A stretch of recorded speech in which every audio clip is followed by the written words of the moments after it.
Dude, what in the world were you thinking with Kerwin White? Surely this isn't your idea. No, but it was basically taking Chavo and who Chavo was and putting that on camera. And what I mean by that is that in the stereotypical world in which we lived, you have to look at the era, okay, and don't look at this through 2023 lenses. You have to look at it at the time that it was, in which you would look at Chavo. You would look at wrestlers a lot of times, and Chavo like had, you would look at him and go, that guy not in this business, beautiful wife, beautiful family, just about as average American as you could possibly get, but yet with very strong Latino roots. His father being an absolute, walking, talking legend, and Chavo Guerrero Sr. His grandfather just revolutionized the business, just for what he did, his work in Mexico and El Paso, Juarez, that area and everything.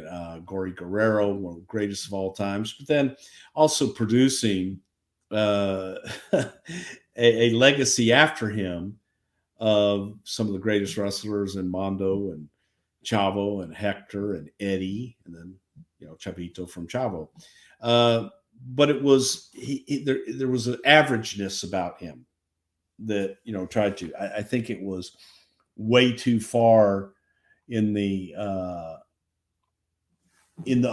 undertones, if you will.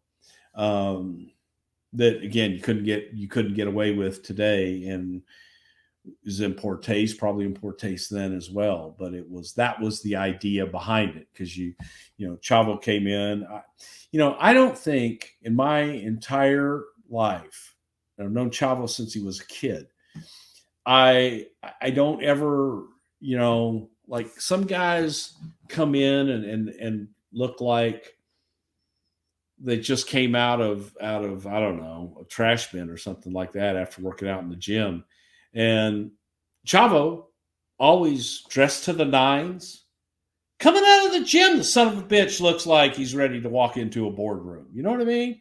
Right. Um, it's hard because his dad was very close to his father and his uncle, um, but him too, and it's hard because I love him so much. He was excellent. I think that he look. I thought he portrayed Kerwin White exactly as everybody saw it, but I just don't think that it was one that had any longevity to it and in the best taste. Well, we know that allegedly it's based on Kerwin Silfies, at least the name. Do you think that's the way that Oh, we took the goes? first name from Kerwin Silfies because it just Sure. sounded nerdy. We know that the whole thing gets dropped after Eddie Guerrero's death. Nobody could have ever predicted that. But Chavo sat down with our pal Chris Van Vliet not too long ago, and he said that his idea was maybe a little extreme. Quote, I told Vince at the end of the day, I want to come out in a white sheet. He said, oh, yes, I love it. Now, we never ended up doing that. It got too risque, a little too racist for a network. I wanted to, absolutely. I grew up in the time of wrestling where the more heat, the better. I wanted to fight my way back to the dressing room every night. I wanted to have to sneak out the back window. I wanted to be in the streets and people yell, we hate you, because that's heat. If I was going to do it, I wanted to do it 100% like I'd do anything else. We never got to that point, but I was ready. I would have. I mean, boy, in hindsight, I'm really glad you guys never presented a Klansman on Oh my TV. God, never in a million years. No.